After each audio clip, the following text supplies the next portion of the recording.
नाशिकच्या 2 चिमुकल्या अमेरिका वारीवरती निघाल्यात, परंतु त्यांच्या अमेरिका वारीमागची जी कहाणी आहे ती खूपच खास आहे आणि खूपच स्पेशल आहे। पाहूया त्यांची ही स्पेशल कहाणी।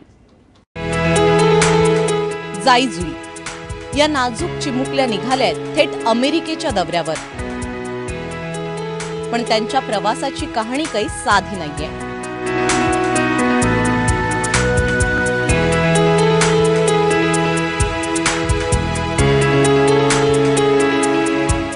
लवकरच जाईजुई अमेरिकेच्या होणार आहेत, कारण न्यूयॉर्कच्या क्रिस आणि ताराने त्यांच्या पालकत्वाची जबाबदारी घेण्याचं ठरवलंय।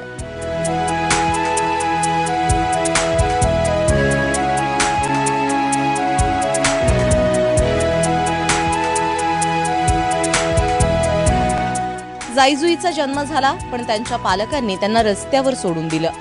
त्यानंतर पोलिसांच्या मदतीने त्यांना आधार आश्रमाचा आधार मिळाला। 2 मुली या पोलिसांमार्फत संस्थेत दाखल झाल्या। जन्मताच हृदयाचे आजार आणि सिकल सेल ट्रेट असल्या या बालके यांच्यासाठी खरंच फॅमिली मिळून आमच्यासाठी देखील एक मोठं आव्हानच होतं।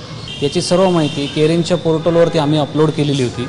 या माध्यमातून ह्या पालकांपर्यंत ही माहिती पोहोचली आणि त्यांना मुलींची जास्त आवड असल्यामुळे आणि स्वतःचं एक बायोलॉजिकल मुलगीच आहे, आपल्याला अजून एक मुलगीच असावी या उद्देशाने प्रेरित होऊन त्यांनी 2 जुळ्या मुलींना दत्तक घेण्याचं निश्चित केलं।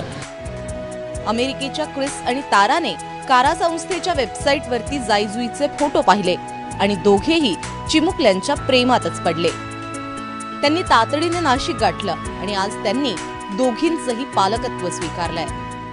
And we get to bring home our 2 baby girls to New York City.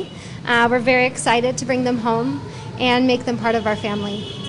जबाबदारी नाकारणं सोपं असलं तरी जबाबदारी स्वीकारण्यासाठी मात्र मोठं काळीज असावं लागतं। आता जाईजुई अमेरिकेच्या होतीलही, मात्र अशा पोरक्या हातांना बळकटी देण्यासाठी आपल्यालाही आपले बाहू पसरायला हवेत। प्रांजल कुलकर्णीसह ब्युरो रिपोर्ट, एबीपी माझा, नाशिक। तर जाईजुईसारख्या अशा अनेकींना आधार देण्यासाठी अनेकांचं मन मोठं होणं खरोखरच खूप आवश्यक आहे।